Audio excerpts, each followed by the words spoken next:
In this video, I will be talking about the newest appearance of Sujin, who seems to be a celestial power similar to that of an Otsutsuki from Naruto, and how it relates to the Shusekki, the fall of the Uzumaki clan, the Senju clan in the Rain region, and more. So without further ado, let's get into the video. But before we do that, please like the video and subscribe for more videos like this.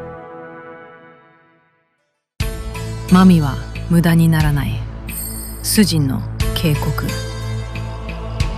Now, Naruto was made up of around 30 clans, each controlling their own territory, military power, resources, and political influence. These clans were not just families, they were effectively their own factions, and the balance between them determined what happened across the continent. Now, the problem was that Naruto had no single authority capable of permanently controlling all of them within their own region until later on. Now, let's talk about the Shusekki. The Shusekki were an organized governing and military force that came from Ashiranzu. Now, an important distinction here is that the Shusekki were not the entirety of Ashiranzu, and when they arrived in Naruto, they did not establish themselves as another clan competing for land or influence. Instead, they placed themselves above the clans. Under Shusekki rule, murder was prohibited, unrestricted clan wars were prohibited, and acts such as arson and unnecessary property destruction were punished. Citizens were expected to obey curfews, pay taxes, and follow the laws established by the Shusekki. They also confiscated black market weapons, investigated criminal activity, arrested people they believed threatened public order, and intervened whenever conflicts between clans became too dangerous. So, the Shusekki did not completely remove the violence from Naruto. What they did was control who was allowed to use violence, and when it could be used, and what consequences would follow. In approximately 40 years, this system maintained order across the continent. The clans were still allowed to exist, but they operated beneath an outside organization that cannot interfere in their political and military affairs. And even if the Shusekki believed that their actions were necessary to protect Naruto, many people living beneath them began to view their rule as oppressive.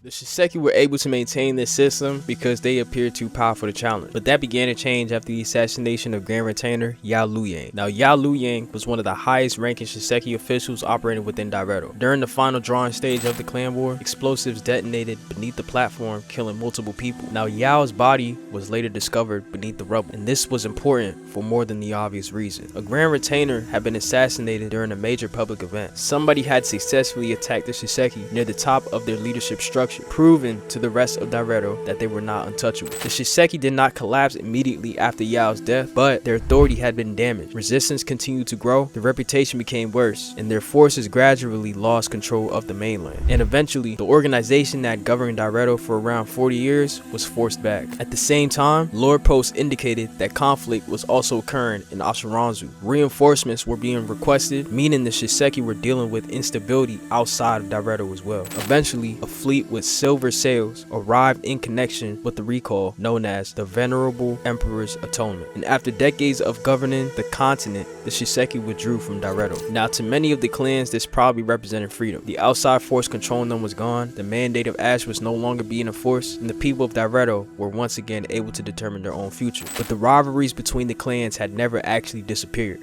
They only had been restrained. And once the Shusekki were no longer present to control them, Naruto began entering an even more destructive period. Entire clans were wiped out. The Uzumaki clan was destroyed, leaving Tetsu Uzumaki as its final known survivor. The Senju clan was also wiped out, with Kori Senju surviving the destruction surrounding them. The Akimichi clan was also destroyed, leaving Wolf Akimichi as one of the people that were still standing and carrying his name. The Rain Alliance also fell short of a promise that it made. According to the newest lore drop, it says the Rain Alliance grows silent as they fall short of their promise, the first of many. Not long afterwards, Neji Shikigami Kiretsu, the successor of the Rain region, looked upon the Rain region one final time before leading its remaining members towards the outskirts of Naruto. The purpose of this march was to reconnect with the older generations of Rain. However, the Rain Alliance and its Yonayoshi lost their foothold within the mainlands and were forced out of the region completely. So at this point in the story, the collapse of Naruto is no longer limited to individual clans. An entire regional alliance has lost its territory. The Rain region has effectively fallen, and the lore describes this as the first of many.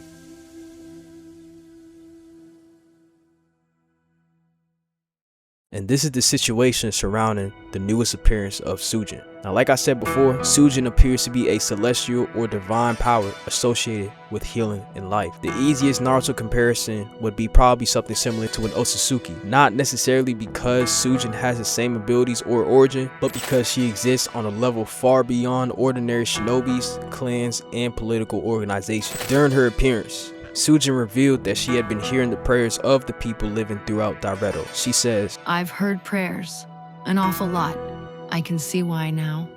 This confirms that the suffering across the continent had become severe enough for large numbers of people to begin calling out to her. After seeing the condition of Daireto herself, Sujin understood why those prayers were being made. She also stated that she needed to visit the other regions, meaning the situation she was responding to was not limited to one location. This was happening across the entire continent. Sujin then said, I might as well give you as much help as I can in the meantime. Now the important phrase here is in the meantime. However, the publicly posted lore does not explain what specific event she was waiting for, so it would not be accurate to claim that this confirms any particular theory. What we do know is that Sujin viewed her current assistance as something that she was providing while another unresolved situation remained ahead. She also made 2 statements concerning an unnamed individual. Sujin then said, He won't be happy about these wars. And then she also said, He will most likely go through with the plan. Now these lines confirms that Sujin knows of a male figure who would be angered by these wars that would be happening throughout the land of Daireto. They also confirmed that this individual already has some sort of plan, and Sujin believes the current events makes it likely that he will proceed with it, but that is currently all the public lore confirms. So the biggest mystery surrounding Sujin is not simply how powerful she is, it is why the current wars matter to the celestial being at all. Why would an unnamed individual be angered about the conflict happening in Daireto? What is the plan that Sujin believes he will carry out? And why is she offering as much help as she can only in the meantime? And what exactly does she mean when she says that the souls of Daireto will not go to waste? At the moment, the public lore does not answer any of these questions, but it does establish that the destruction of Daireto has grown beyond an ordinary war between clans.